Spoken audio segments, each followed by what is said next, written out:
ए लाल कपड़ा, ए पीला कपड़ा, ए सफेद कपड़ा। अच्छा होता कि वो भगवा कपड़े का भी जिक्र कर देते। अगर आपसे पूछा जाए कि आपको अगला जन्म मिलता है तो आप क्या बनना चाहेंगे, जो भी आप बनना चाहते हैं कमेंट में लिख सकते हैं, लेकिन मैं इच्छाधारी नाग बनना चाहूँगा। मैं इच्छाधारी नाग इसलिए बनना चाहता हूँ क्योंकि इच्छाधारी नाग बनने से जीवन की सारी समस्याएं ख़त्म हो जाएंगी। जब मेरा जी चाहेगा मैं डॉक्टर बन जाऊँगा, जब मेरा जी चाहेगा मैं प्रधानमंत्री, और जब मेरा जी चाहेगा मैं मुख्यमंत्री आदित्यनाथ योगी बन जाऊँगा। क्योंकि बात योगी की हो रही है तो ये यूपी की असेंबली में इकबाल को कोट करके कह रहे थे, शायर मशरक़ इकबाल, कि इकबाल ने कहा था, मुस्लिम है हम, वतन है सारा जहां हमारा, चीनो अरब हमारा, हिंदुस्तान हमारा, तौहीद की अमानत सीनों में है हमारे, आसान नहीं मिटाना नामो निशा हमारा। हाँ, इकबाल ने ऐसा कहा होगा, लेकिन सर इकबाल ने ये भी तो कहा था, बर्बाद गुलिस्तां करने को बस एक ही उल्लू काफ़ी था, हर शाख पे उल्लू बैठा है, अंजाम गुलिस्तां क्या होगा। जैसा कि आप बंगाल में पॉलिटिकल कैंपेनिंग कर रहे हैं, आपने बयान दिया कि स्वामी विवेकानंद ने कहा था, तुम मुझे खून दो मैं तुम्हें आज़ादी दूंगा। स्वामी विवेकानंद ने कहा था, तुम मुझे खून दो मैं तुम्हें आज़ादी दूंगा। अब आपको ये छोटा सा फैक्ट भी नहीं मालूम जो 5 की क्लास का बच्चा भी बता देगा।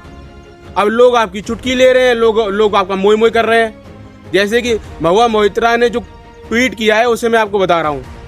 महुआ मोहित्रा लिखती हैं, अरे बुलडोजर बुद्धि, ये नारा नेताजी सुभाष चंद्र बोस ने दिया था, तुम मुझे खून दो मैं तुम्हें आज़ादी दूंगा, स्वामी विवेकानंद ने नहीं। अपने फैक्ट ठीक कर लो, यूपी लौट जाओ, वहां जाकर फैंटा पियो और तुम अपने आप में एक मजाक हो। अब बताओ क्या रह गया, करवा ली ना अपनी। और इससे भी बड़ी बात, कल आप बंगाल में कह रहे थे कि अब यूपी में मस्जिदों से आजानें नहीं दी जाती, सड़कों पर नमाज नहीं पढ़ी जाती। हालांकि आप गलत कह रहे थे, आज भी मस्जिदों में कानून के दायरे में अजानें दी जाती हैं।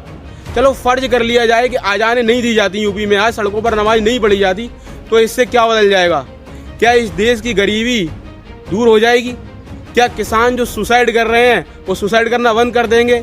क्या श्रम बेहतर हो जाएगा? क्या रोजगार मिल जाएगा लोगों को? क्या शिक्षा व्यवस्था बेहतर हो जाएगी? या हेल्थ फैसिलिटी बेहतर हो जाएंगी? कुछ भी नहीं मिलेगा सर।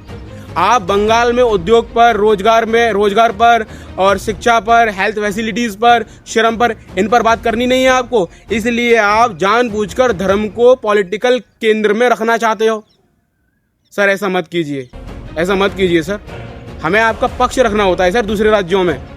ऐसे ही आप एक बार हैदराबाद गए थे, हैदराबाद में आप गए, हैदराबाद में जाकर आप बोल रहे थे कि ओवैसी ब्रदर्स को वैसे ही भागना पड़ेगा यहाँ से जैसे कि हैदराबाद के निजाम भागे थे।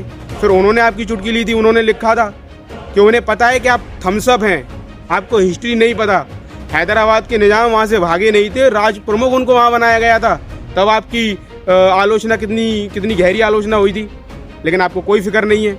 इससे भी बड़ी बात, कल एक जर्नलिस्ट अखिलेश यादव से पूछ रहा था कि आदित्यनाथ योगी यूपी में नोएडा में फिल्म इंडस्ट्री बनाने वाले थे, क्या हुआ उस फिल्म इंडस्ट्री का?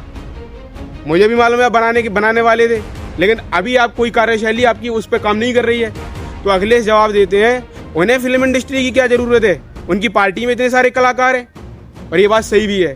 क्या ये कला नहीं है? क्या आप कह रहे हैं कि स्वामी विवेकानंद ने कहा था, जिस तरीके से डोनाल्ड ट्रंप आया था इंडिया में, उसने क्या बोला था, स्वामी विवेकानंदम, उसी तरीके से कुछ आप बोल रहे हैं। तो सर थोड़ी मर्यादा रखिए, कम से कम अपनी नहीं, जिस पद पर आप बैठे हैं उसकी तो मर्यादा रखिए। 22 करोड़ लोग बसते हैं आपके सूबे में, उनका तो थोड़ा इज्जत एहतराम बचाइए। और अमित शाह जी, उनसे भी मैं बड़ा प्रेरित हूँ। उनका वो वाला बयान, ए लाल कपड़ा, ए पीला कपड़ा, ए सफेद कपड़ा। अच्छा होता कि वो भगवा कपड़े का भी जिक्र कर देते।